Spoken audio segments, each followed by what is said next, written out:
292면에 나오는 고린도후서 6장 6절과 7절까지 말씀 먼저 함께 보시도록 하겠습니다.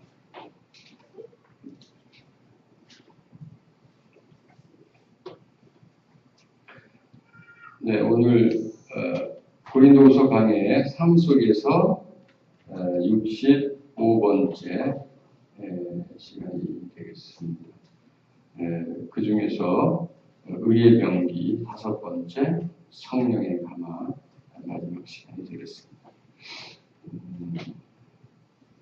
우리 다 같이 읽겠습니다. 깨끗함과 지식과 오래 참음과 자비함과 성령의 감화와 거짓이 없는 사랑과 진리의 말씀과 하나님의 능력으로 의의 무기를 좌우에 가지고. 아멘.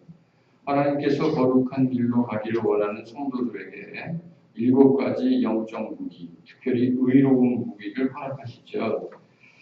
그 7가지가 이렇습니다. 깨끗함, 지식, 오래 참음, 자비함, 성령의 감화, 거짓 없는 사랑, 그리고 진리의 말씀입니다.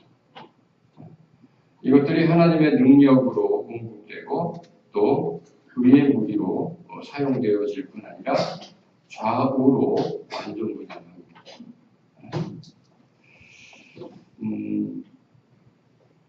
그 가운데 우리가 4번째까지의 의로운 무기를 이제 들었죠. 깨끗함, 지식, 오래 참음, 자비함, 그리고 이제 우리가 지난주에 성령의 감화 1번째 시간까지 들었습니다. 결국 성령의 감화를 특별히 하신 목적이 무엇인가, 그리고 이것을 구체적으로 5번째 무기로까지 이렇게 리스트에 올리신 이유는 무엇인가. 그것은 2가지입니다. 즉, 첫 번째는 우리 성도들이 갖는 부담감이죠. 내가 과연 깨끗하게 살 수 있을까? 과연 내가 오래 참을 수 있을까? 정말 내가 하나님을 아나? 과연 내가 자비하게 살 수 있나? 내 삶을 보면 온통 더럽고 무지한 것 투성인데 내가 이렇게 살 수 있을까? 에 대한 자신 없음과 더불어 이 하나님께서 공급하시는 무기에 대해서 이렇게 압박감을 갖는 거예요. 마치 그런 것 같아요.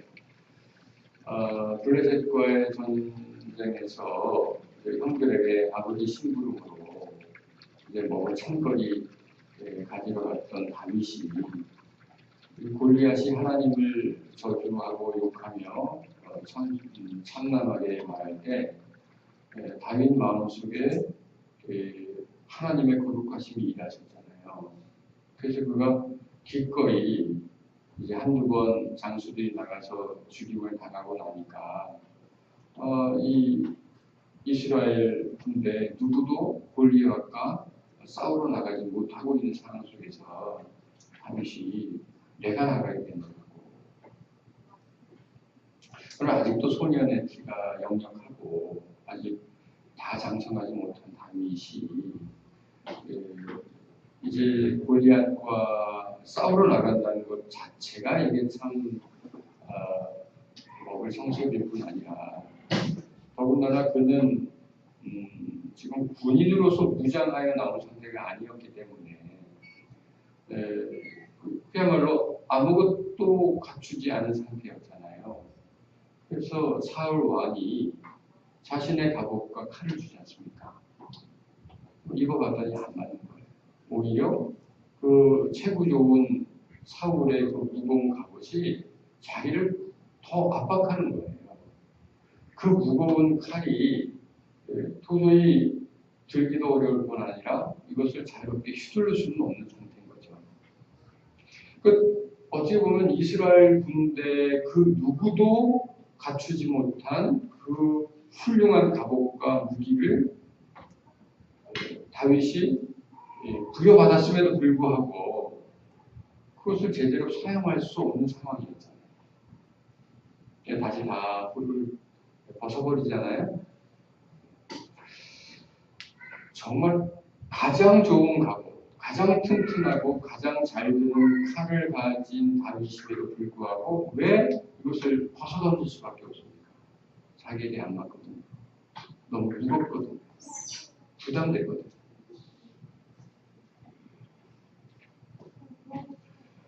다윗은 평상시 목동으로 이제 아버지의 양을 치면서 훈련되었던 자기만의 노하우가 있었지만 안타깝게도 우리는 그것조차 없잖아요. 그러다 보니까 우리가 지금 하나님께서 주시겠다고 약속하신 이 적어도 4가지 의로운 무기가 분명히 좋은 거 알고 이것이 정말 능력 있겠다, 튼튼하겠다. 그리고 그 어떤 나무와 어떤 적도 한 칼에 벨 수 있겠다는 것을 어느 만큼은 알지만 느끼지만 그럼에도 불구하고 이게 나한테는 부담스러워.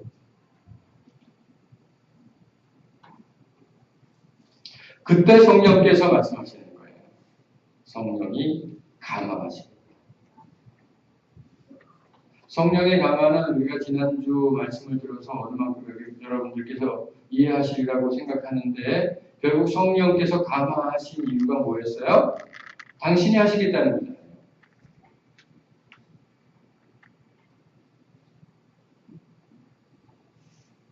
의로운 무기를 우리에게 주시지만 실제적으로 하나님이 하시겠다는 거예요. 아멘. 혹시 여러분들 그 신앙의 덕목들 실제적으로 이 7가지는 성도의 내적 자질이다 이렇게 얘기하거든요. 그러니까 성도들이 이 내적으로 적어도 갖추어야 될 7가지예요. 저는 그것을 하나님께서 이 어둡고 더러운 시대에 추악한 시대에 의로운 무기로 허락하셨다고 믿고 있어요. 우리가 마땅히 갖추어야 될 성도의 이 내적 자질이에요.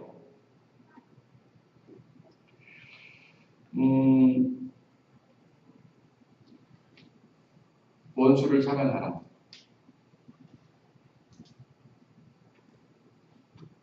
난 자신 있게 할 수 있다.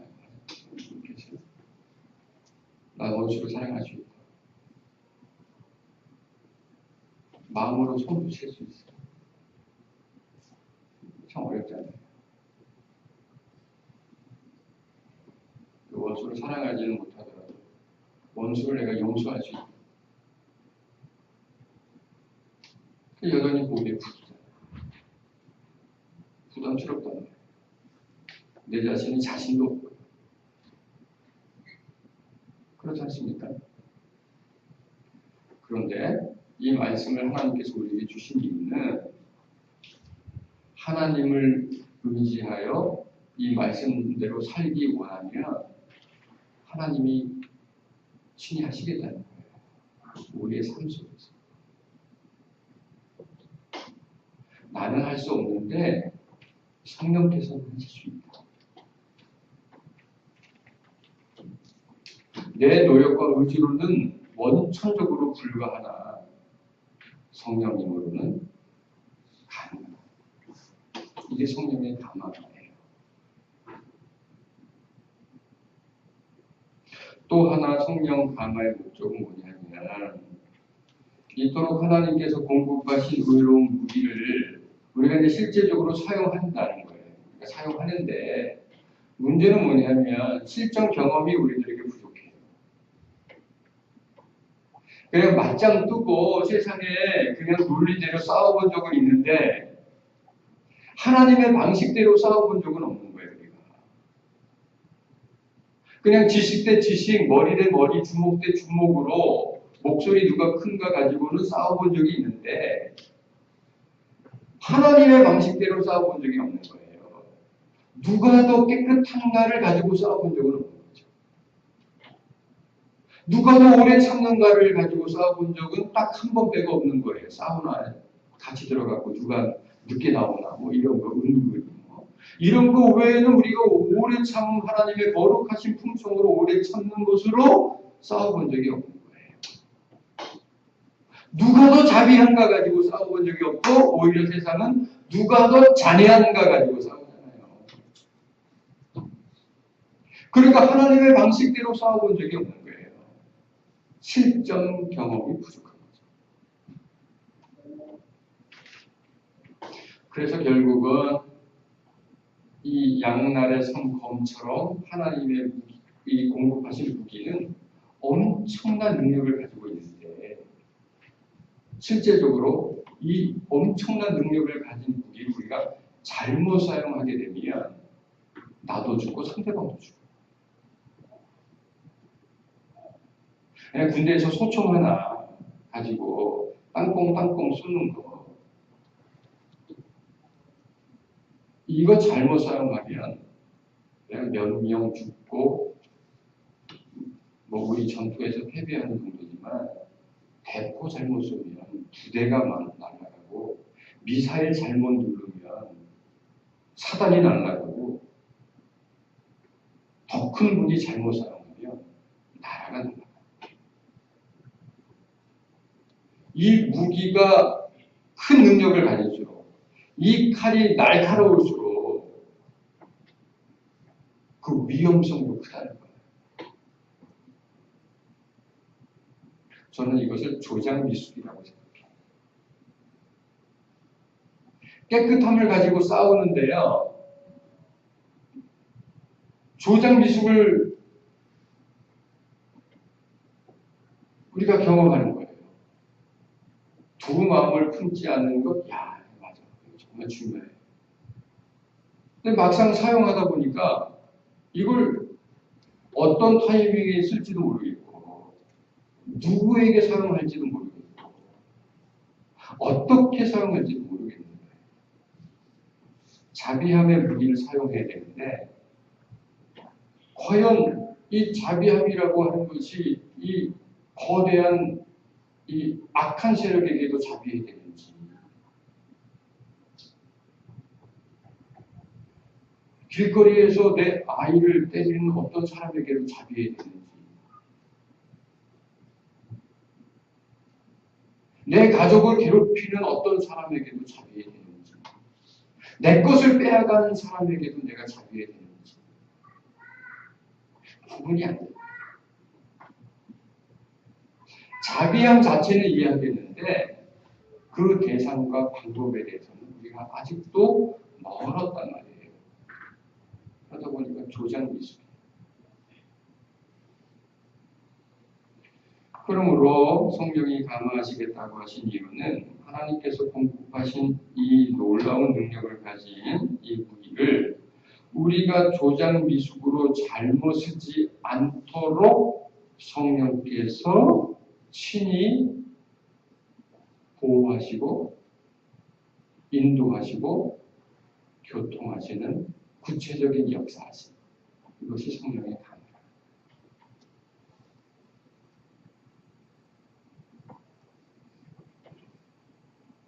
제가 군대에서 포병 생활을 했는데 맨 처음에는 일방방 포병으로 훈련소에 갔다가 60mm 자주포인가 뭐 이런 거 그쪽으로 갔다가 또 포병으로 이제 또 갔다가 포병에서도 이제 작전병으로 이렇게 옮겨져서 한 너댓 번 주특기가 바뀌었어요. 그래서 이제 마지막 원래 이제 저는 그래도 신학교 적을 두고 갔기 때문에 군종병으로 갈 수 있었는데 그 이등병 때 저희 부대 이제 군종병의 티어가 없어서 일병대나 갈 수 있었는데 그 이등병 기간에 작전병으로 이제 주특기가 바뀌고 그리고 나서 그 작전과에서 군종과에 저를 안 줬어요. 그래서 그냥 끝까지 작전과에서 그 근무를 하게 됐는데 대포를 쏘면 어떤 높이로 어떤 포탄을 어떤 방향으로 쏴야 되는지에 대해서 배워요.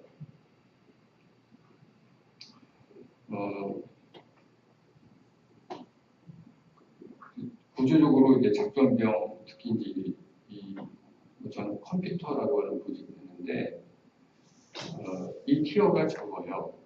그래서 이제 다른 과에서 이제 착출을 해서 채우는데 제가 그 대상이었어요. 아주 혹독하게 교육을 받았습니다. 제 사수가 제가 들어가니까는 3개월 남겨둔 말년 병장이었어요. 3개월 동안 제가 그거를 다 할 수 있도록 교육을 받아야 되는데 그게 대부분 한 1년 2개월 동안 받아야 되는 양이에요. 그래야지 능숙하게 작전을 할 수 있다고 하는데 그 중간에 관심사벽이 하나 떼어가지고 졸지 이제 막 들어간 이등병이 3개월 남은 그 기간 동안 그걸 다 배워야 되는 거예요. 그래서 정말 밥 먹는 시간 빼고는 계속해서 교육을 받았어요. 엄청 맞았고 엄청 얼차려 받고 1년 받을 거 3개월 안에 그냥 다 받았어요. 한 1개월 지나니까는 손바닥을 얼마나 많이 맞았는지 숟가락을 못 잡아버렸어요. 손바닥에다 그냥 검게 피멍이 들어가지고 그게 좀 심하게 받았어요.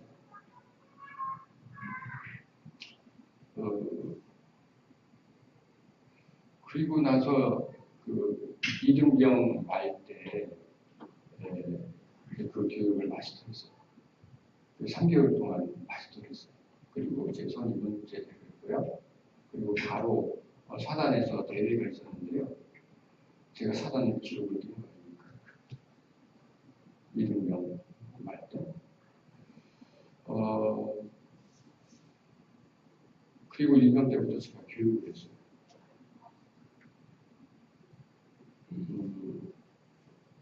그러니까 저한테는 그 컴퓨터로서 할 수 있는 그 일이 무기인 거예요. 무기.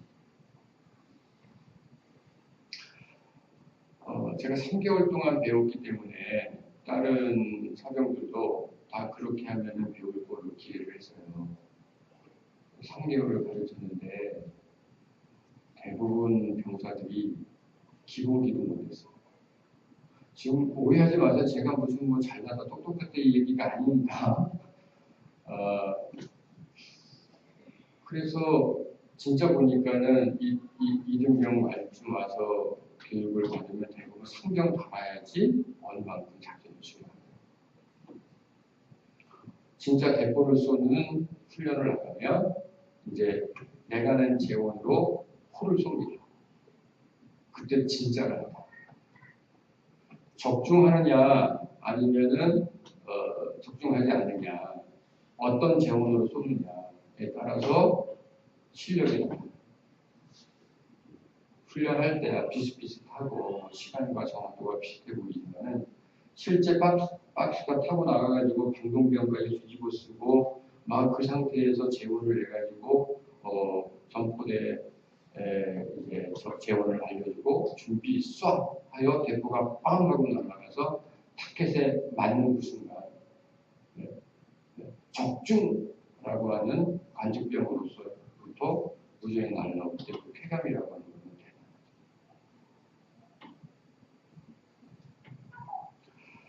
우리가 이 무기를 적재적소에 밤에는 어떻게 사용하고 바람이 불 때는 어떻게 사용하며 바람도 역풍이 불 때와 또 순방향으로 불 때 어떻게 사용해야 되는지 그 구체적으로 상황에 따르는 그런 재원을 정확히 낼 줄 알아야 돼요. 어떤 포탄을 쏘는가에 따라서도 전혀 다른 재원이 나옵니다. 그것을 완벽하게 이해하고 이론적으로 알고 있고 실제적으로 훈련되어서 정확한 재원으로 정확한 타켓에 맞춘다고 하는 것이 훌륭한 병사입니다. 우리도 마찬가지입니다. 하나님의 거룩한 병사로서 정말 능력 있는 무기를 파악하십니다. 그럼 이것을 어떻게 적재적소에 사용하고 그래서 타켓에 적중시키는가? 이것이 지금 우리들의 이슈가 돼야 돼요.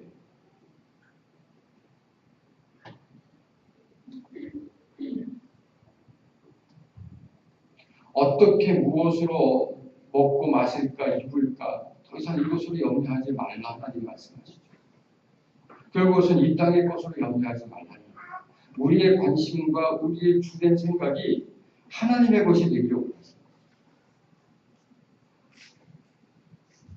저는 성령께서 감화하시는 뚜렷한 목적을 우리 모두가 이해하고 있어요. 괜히 두서 없는 부욕감이거나 아니면 기계적인 어떤 관계로 오해하시면 안 돼요. 하나님은 주인이니까 당신 마음대로 하는 거고 당신이 알아서 하시겠지. 우리 성도들에게 가장 두려워해야 되는 말이 뭐예요? 하나님의 뜻입니다. 하나님의 뜻이지 뭐. 저는 정말 하나님의 영광으로 관찰해보면 성도들께서 하나님의 뜻이라고 말씀하시는 그 가운데 대부분은 하나님의 뜻이 아닌 경우가 더 많습니다. 자신의 실수, 선택의 잘못, 관계의 잘못들 으로부터 나오는 거지 하나님의 뜻은 아니에요. 그러나 저 또한 그분들에게 하나님의 뜻이 아닙니다라고 말하지 않아요. 그것조차도 하나님 영역입니다. 하나님이 하시겠지 라고 하는 말도 정말 우리는 가려져야 됩니다. 하나님이 하시지만 우리도 해야 합니다.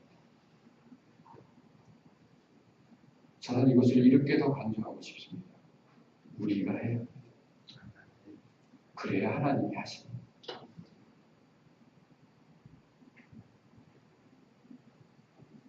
그 가운데 우리의 조상 미숙을 성령께서 보호하시고 지도하시고 아무것도 모르는 해병아리 이등병을 3개월 만에 어느 만큼 만들어놓은 그 훌륭한 선임처럼 성령께서 우리를 그렇게 훈련시켜 주시겠다.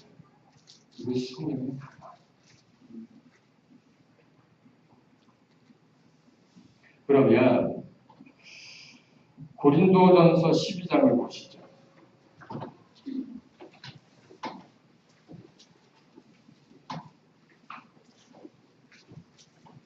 결국 우리의 부담감 그리고 우리의 조장미숙이라고 하는 부족함까지 성령께서 다 감당하셔서 이제 하나님께서 당신이 친히 하시겠다고 우리에게 말씀하시는 성령의 감화가 왜 우리에게 영적 무기인가에 대해서 좀 구체적으로 보도록 하겠는데요.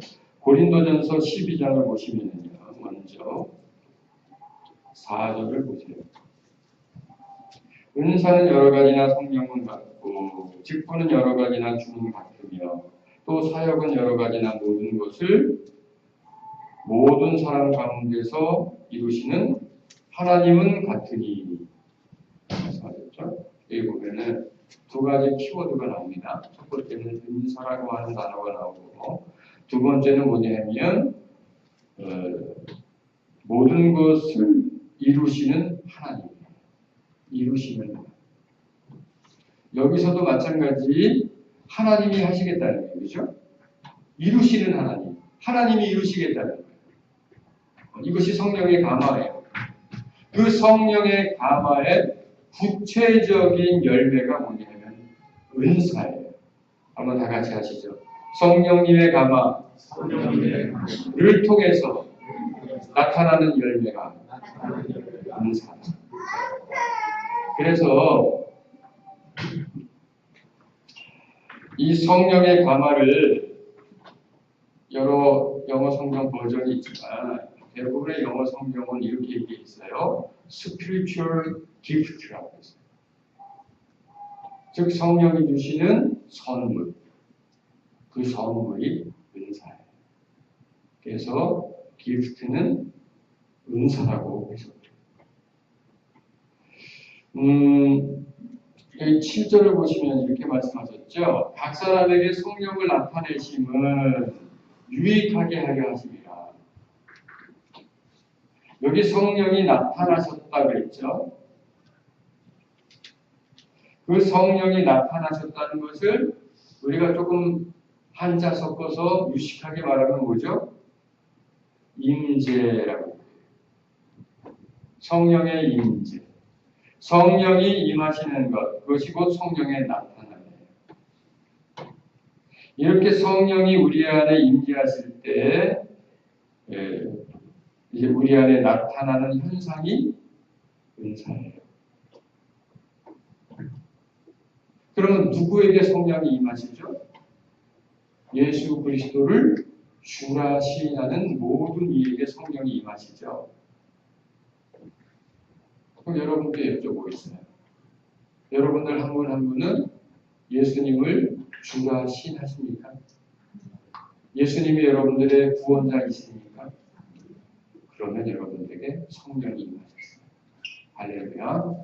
성령이 임하셨으면 그 성령의 나타남으로 우리에게 누구도 빠짐없이 성령이 임의대로 당신이 주권을 가지시고 유익하게 하기 위해서, 여기 유익은 주님의 몸이에요. 주님의 몸을 유익하게 하기 위해서, 이 주님의 몸에는 우리도 속해 있기 때문에 우리와 믿음의 공동체를 유익하게 하기 위해서 은사를 주셨어요. 그러니까 여러분들 한 분 한 분은 모두가 은사 받으신 거예요. 나 은사 받은 거 없는데요? 아니에요. 여러분들 모두가 은사 받으셨어요. 은사라고 하는 단어는 성령이 나타나신 거예요. 성령이 나타나실 때 여러분들에게는 모두가 은사가 임하신 거예요. 그러므로 이제 앞으로 우리가 짚어볼 이 은사들은 가장 대표적인 것들이에요. 즉 은사는 여기에 다 기록되지 않았어요. 이곳에 기록된 은사보다 훨씬 많은 은사가 있어요. 그 많은 은사들 가운데 하나님께서 당신의 주권으로 우리 한 사람 한 사람에게 은사를 허락하셨어요. 그것은 단지 꼭 한 개만은 아니에요. 어떤 분은 2개도 받으셨고 어떤 분은 3개도 받으셨어요. 그러나 중요한 것은 우리가 모두 구원받은 성도라면, 그 성령이 우리에게 임하셨다면 모두가 은사 받으셨다.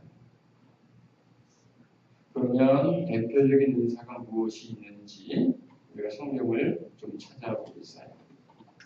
지금 여러분들이 찾아보신 고린도전서 12장은 4절과 5절 그리고 6절 그 첫마디 이렇게 말씀하시죠. 은사는 여러 가지나, 그 다음에 5절에는 뭐라 그랬어요? 직분은 여러 가지나, 그리고 6절에는 사역은 여러 가지나 성령은 같다 말씀하셨죠. 여기 여러 가지인 것들이 3가지가 나와요. 첫 번째는 은사가 여러 가지고, 직분이 여러 가지고, 그 다음에 사역이 여러 가지예요. 직분은 다른 말로 직책이라고도 얘기해요. 그리고 세 번째 사역은 역할이라고도 얘기해요.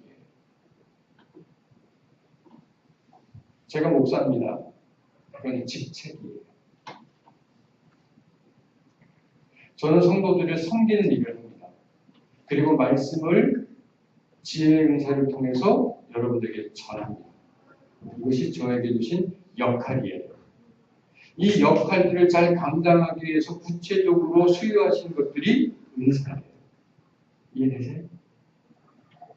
이해되시죠?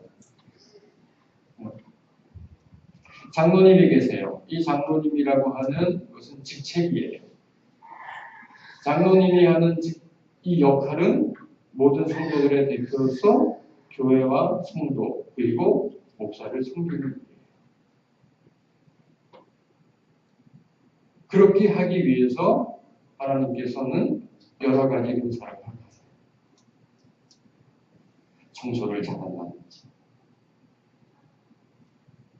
인사를 잘한다든지, 친절하다든지,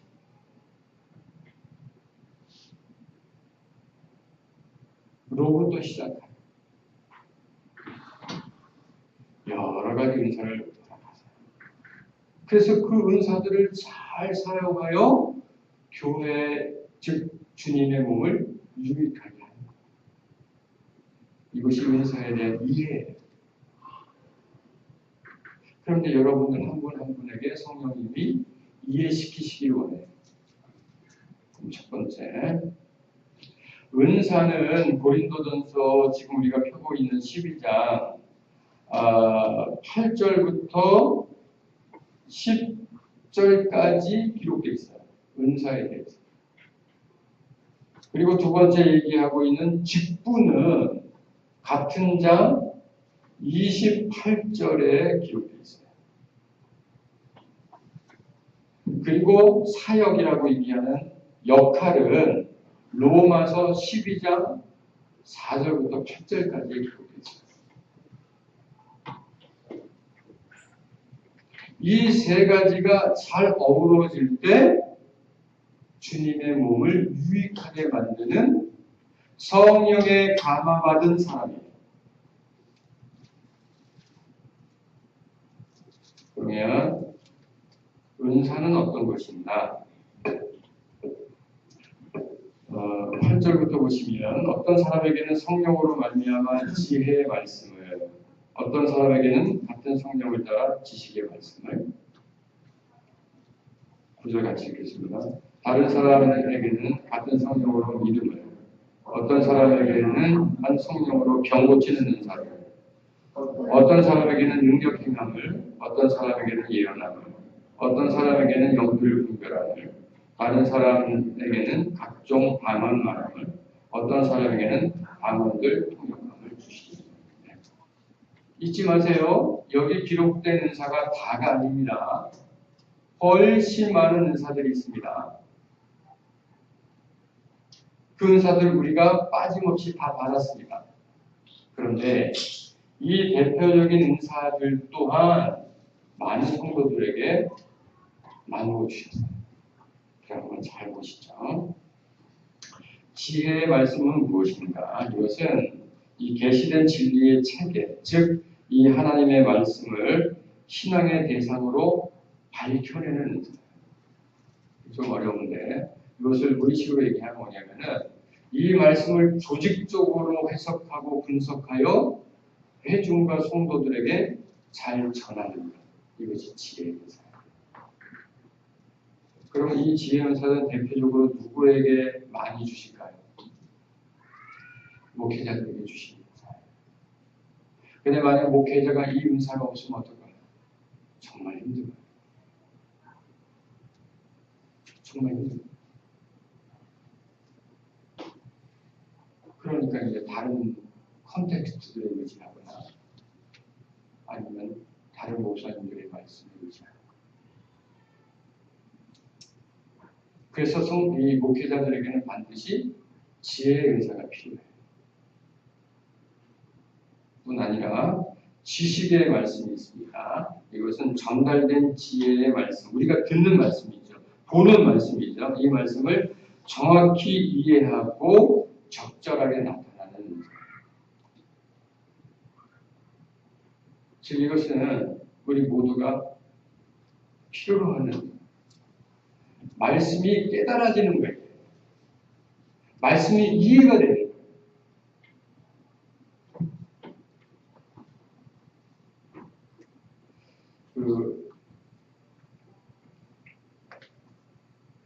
제가 전도사 때 어떤 부흥사 목사님 오셔가지고 그러셔요. 나는 말씀이 전하는 은사가 없다고. 대신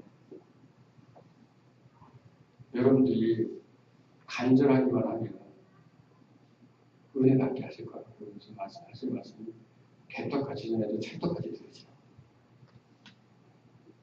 그렇게 하셨던 말씀이 제가 굉장히 기억에 남아요.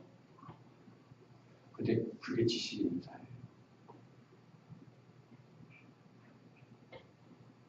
즉 전달된 하나님의 말씀이 내게 이해돼요. 이게 은사예요. 여러분들이 성경 말씀을 들으면 다른 성경 말씀이 이렇게 생각이 나요. 또 여러분들이 이 말씀을 들으면 내 삶에 일어났던 현장이 바로 연결돼요.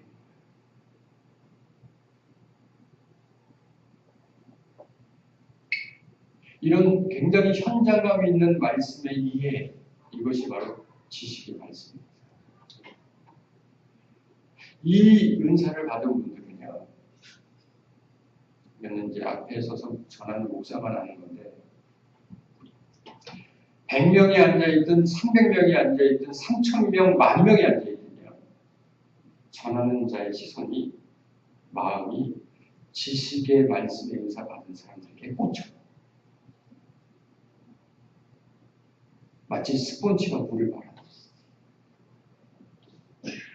컵에 꽂힌 빨대를 통해서 물이 쭉 올라가는 것처럼 그야말로 독점하는 것처럼 받아들여요.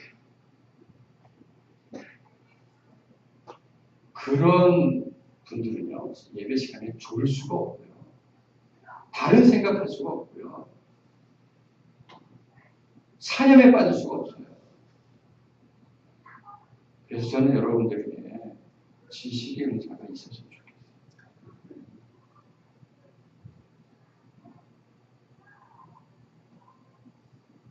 이 은사가 참 재밌는 게 뭐냐면 하나님이 성령께서 임의대로 우리에게 주시잖아요. 그런데 간절히 원하는 자에게 또한 주세요. 재밌어요. 이 오리지널 이 계획은 원래 계획은 하나님께 있어요. 그런데 간절히 원하는 자에게는요, 하나님께서 더하여 주세요.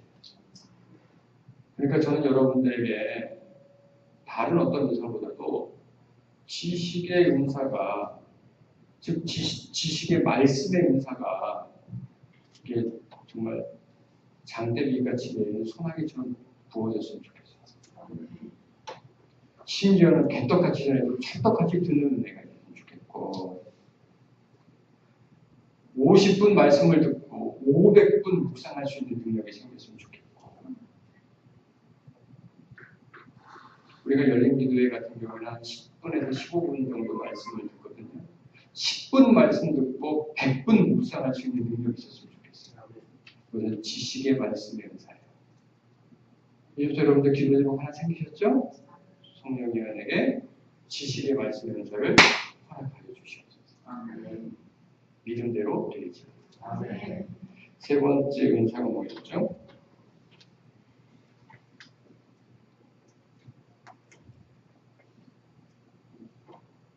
세 번째 은사. 믿음의 은사예요. 믿음의 은사. 아니 우리가 예수님 믿고 구원받았잖아요. 예수님 믿고 구원받은 그 믿음이 아니고요. 여기 믿음은 일하는 믿음. 데살로니가전서 1장에서 이렇게 말씀하고 있어요. 믿음, 사랑, 소망을 이렇게 짝졌어요. 믿음의 역사, 사랑의 수고, 그리고 인내, 소망의 인내. 이렇게. 믿음, 소망, 사랑은 정말 하나님이 말씀하시는 이 땅의 가장 중요한 세 가지 단어라고 말씀하시는데, 믿음, 소망, 사랑을 우리가 막연하게 이해할까봐 사도 바울을 통해서 이렇게 한정하였어요. 왜냐하면 믿음의 역사, 사랑의 수고, 소망의 인내. 그 중에 믿음의 역사예요. 역사라고 하는 건 뭐냐면 일하는 거예요. 일하는 거예요. 그러니까 지금 여기 믿음의 은사라고 얘기하는 건 뭐냐면요. 예수님께서도 그렇게 말씀하셨고 또 사도 바울도 고린도전서 13장에서 말씀하셨지만 산을 옮기는 믿음이라고 얘기해요. 너희가 조그만 믿음이 있어도 이 산을 명의 저 바다 위에 던지라 할 수 있다. 이런 거 있죠. 그게 바로 뭐냐면 사람이 불가능하다고 생각하는 것들을 이루어내는 것. 그것이 바로 믿음의 은사예요.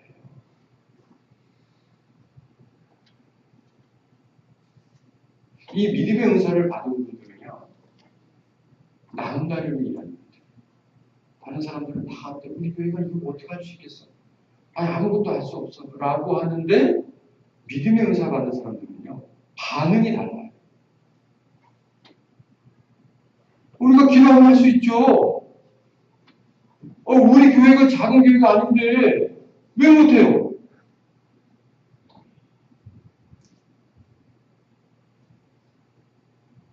반응이 달라요. 우리 교회도요, 믿음의 은사가 있는 분들이 있어요.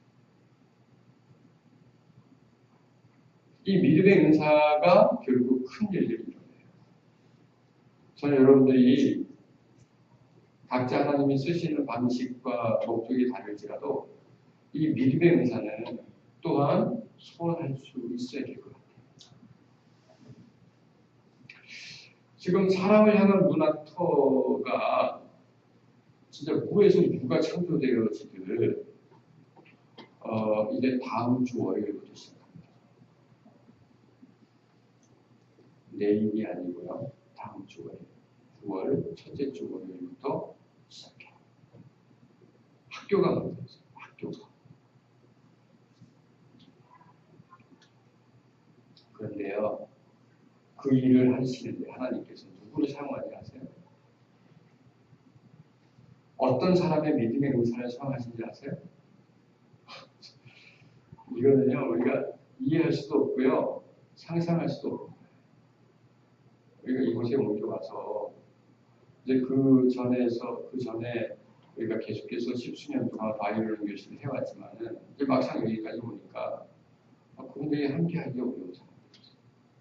이렇게 저런 이유 때문에 몇 개월 내가 좀 정말 하지 못하다가 믿음의 은사 받은 한 집사님을 통해서 무료라고 하자. 그래서 무료 바이올린 교실을 시작했어요. 사모님과 그 믿음의 은사 받은 한 집사님.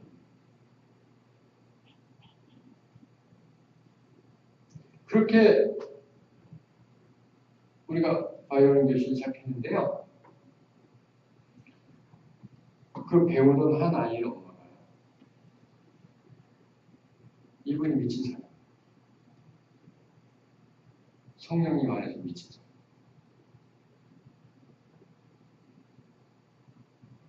사모님을 붙들고 이거 지금 이렇게 하면 안 됩니다. 이거는 저렇게 하고 이렇게 해가지고 이렇게 해야 돼요. 현실의 벽에 수없이 부딪혀왔기 때문에 그거 안 됩니다. 이래서 안 되고 저래서 안 되고 안 될 이유가 1000만 가지도 나왔어요. 그건 된 대로 결국 그 한 분의 도움과 그 한 분의 주동을 통해서 그 한 사람의 믿음의 은사를 통해서 우리 교회가 문화터를 발족하게 되고 드디어 개강하게 됩니다. 우리 교회 문화터는요, 우리 교회 성도들이 아닌 정확히 말하면 다른 교회 성도 한 분을 통해서 그분이 은총이 엄마예요. 저는 아직도 그분 이름을 몰라요. 첫째 딸이 은총이에요. 은총이 엄마. 이 사람이 미쳤어요.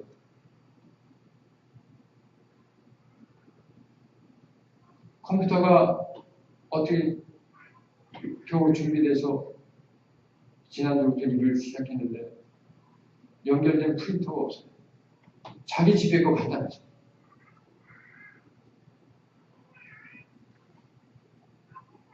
우리 이사분들이 이제 찾아가는 음악회를 해야 되는데 음향이 부족해. 아니 음향이 없어. 이분이 자기가 해주겠다. 미친 거예요. 믿음의 은사 받은 사람들은요, 하나님의 오도만 떨어지면 미친 거예요. 다른 사람들이 다 안 된다고 생각하고 다 안 된다고 반대해도 그 사람 마음속에는요, 된다고.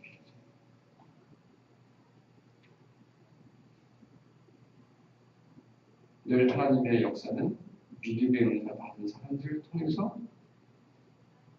역사합니다.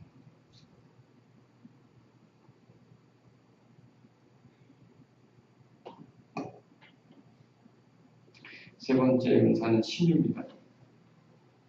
신유는 질병들의 기적적인 치료를 해요.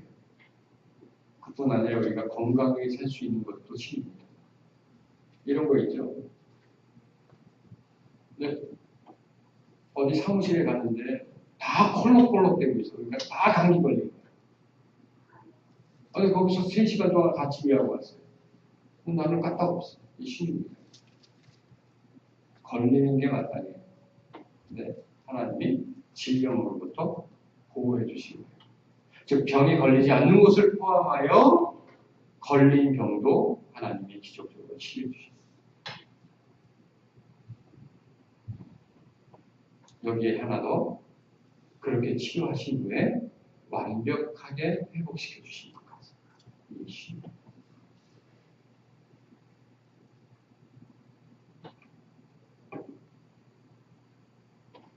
다섯 번째는 능력 행함이에요.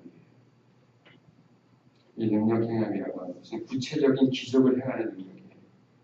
안진병을 일으키고 운동병자를 고치고 귀신을 쫓아내는 것, 죽은 자를 살리는 것, 이런 것들이 기적인데 이것이 바로 능력 행함의 은사를 통해서 이루어져요. 그런데 이 능력 행함의 은사는 어떤 경우에 주로 일어나느냐?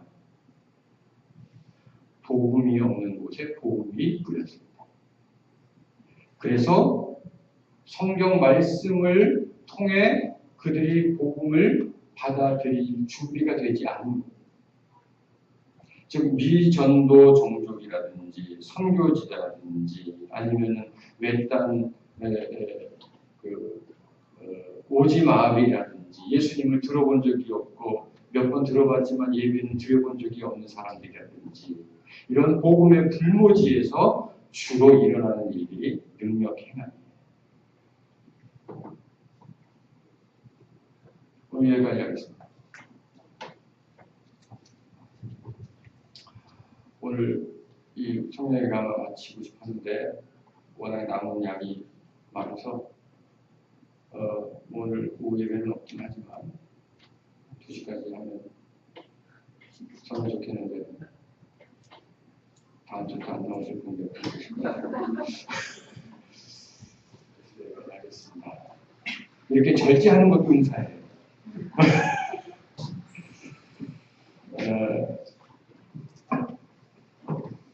은사에 대해서 다 마무리하면 여러분들과 함께 좀 깊은 얘기도 나누겠는데요. 은사가 믿음은 아니에요. 이해하세요? 양은 방언도 못해요. 은사 가지고 믿음을 지켜야 해요.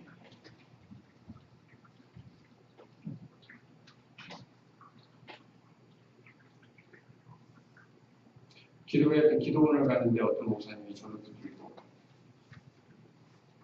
방언 은사 받았는데 그런 것 같이 좀 하니까 통변 받았는데 난 통변 못 받았는데 통변 못 받고 목회하기 어려운데 그래서 자기가 방언 하더니 통변을 저한테 맡겼어요.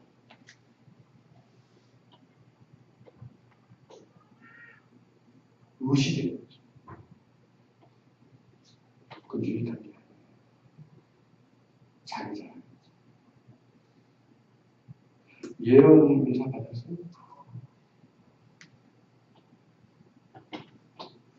예언도 못하고 어떻게 신윤 병도 못 고치면서 어떻게 이 악한 세상에서 아니야.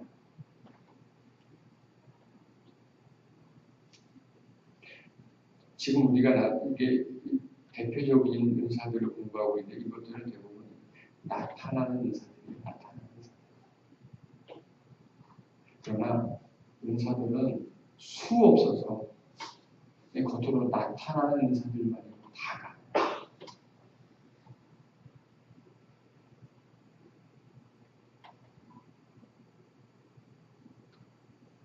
저는 어떤 분의 의사를 제가 성령님의 감동하심을 보고 감동하심을 받아서 목격한 거예요.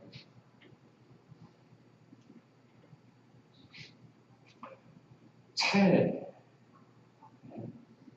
한 10명 가까이 같이 타고 갔는데 어떤 분이 속이 안 좋으셨나요? 그래가지고 그 메탄가스 아주 기술적으로 속이 안 나요. 네, 살포를 하셨어요. 저도 사실 운전하다가 핸들을 놓칠 뻔했어요. 아주 강력했어요. 제가 공개에서 화생방을 4번 했는데 그때 기억이 나더라고요. 그러니까 거기 있는 모든 단 한 분을 빼고 모든 분들이 미간을 짚은 거죠. 단 한 분 꿈쩍하지 않고 움직이지 않았어요. 그분이 충농증이 되신 거 아니라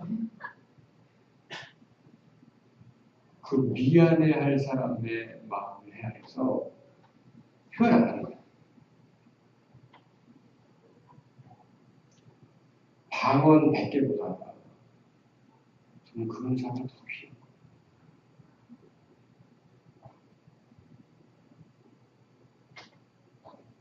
계속해서 은사를 배워가겠습니다. 네, 사랑해.